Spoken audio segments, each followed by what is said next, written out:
आंसू झील वादी कागान की सबसे बुलंद झील है और मलका पर्वत के सामने वाले रिज पर तकरीबन 14,000 फुट की बुलंदी पर वाक़या है।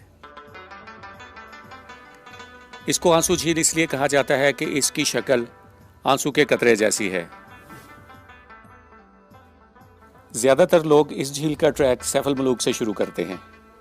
सैफल मलूक से आंसू झील तक तकरीबन 10 किलोमीटर का सफर है, जो कि 5 से 6 घंटे में बासानी तय किया जा सकता है।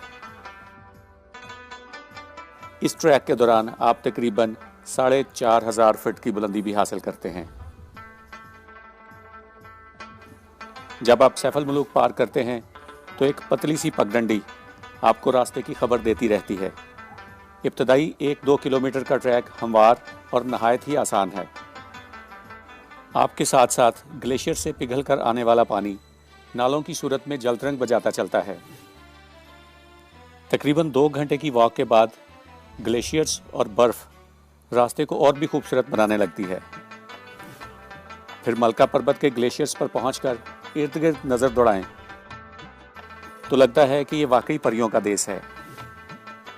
यहाँ से ट्रैक बुलंदी की तरफ शुरू होता है और ठंडे पानी से गुजरकर सामने वाले पहाड़ पर चढ़ाई शुरू हो जाती है।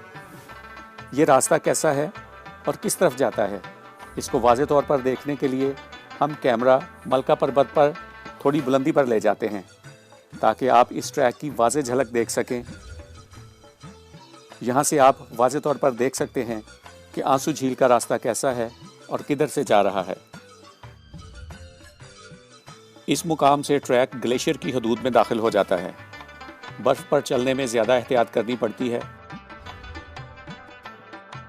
खतरनाक ढलवानों से फिसलने का खतरा रहता है। ये इस ट्रैक का सबसे खूबसूरत हिस्सा है।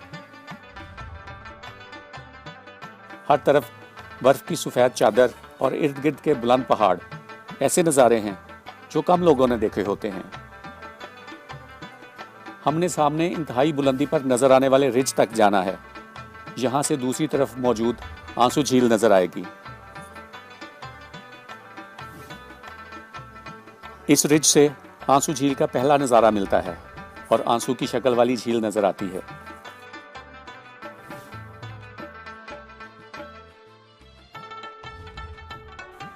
ये झील इस बुलंदी से तकरीबन 150 फीट नीचे है।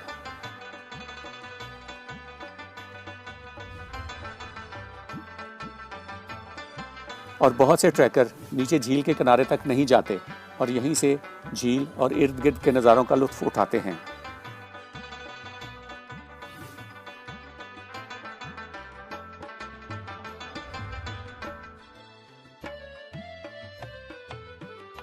वापसी के लिए यहाँ से 3 से 4 घंटों में आप बाआसानी सैफल मलूक तक पहुँच सकते हैं।